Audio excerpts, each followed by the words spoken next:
In 2009, organizational psychologist Sophie Leroy at the University of Minnesota ran an experiment that should terrify anyone who checks email between tasks. She had people start one task, interrupted them before they finished, then threw them straight into a second task.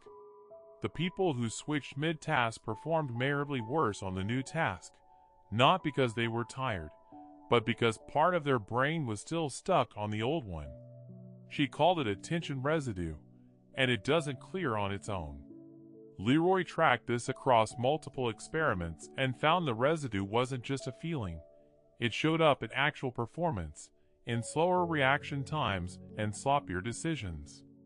The worse the residue, the worse the next task went, even minutes later. This matched what busy professionals already sensed, that jumping from an unfinished email to a meeting to a phone call left them foggy for hours. So Leroy went looking for a way to shut the old task off before opening the new one. The fix she found took exactly 2 minutes. Before switching tasks, her participants wrote down where they'd stopped and exactly what they'd do next when they came back to it. A specific plan, not a vague note.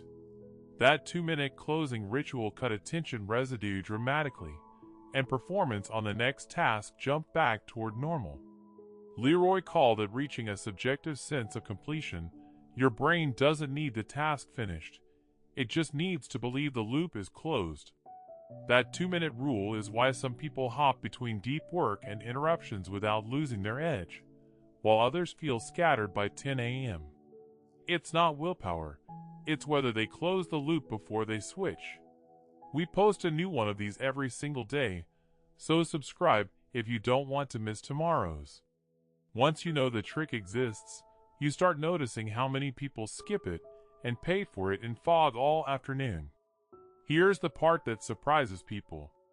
Leroy found the residue got worse, not better, the more important or unresolved the interrupted task felt. A half-finished high-stakes report haunted people's focus far longer than a trivial one. That means the tasks you're most tempted to just check quickly before moving on are exactly the ones leaving the biggest residue behind. Drop a comment below if you've ever felt that specific kind of foggy after switching tasks. It's more common than people admit. So the next time you're about to abandon an unfinished task for something quick, give it Leroy's 2 minutes first. Write down exactly where you stopped and what the next concrete step is. That single habit is the difference between residue-free focus and dragging yesterday's half-finished task through your entire afternoon. Hit the bell so tomorrow's rule lands in your feed automatically.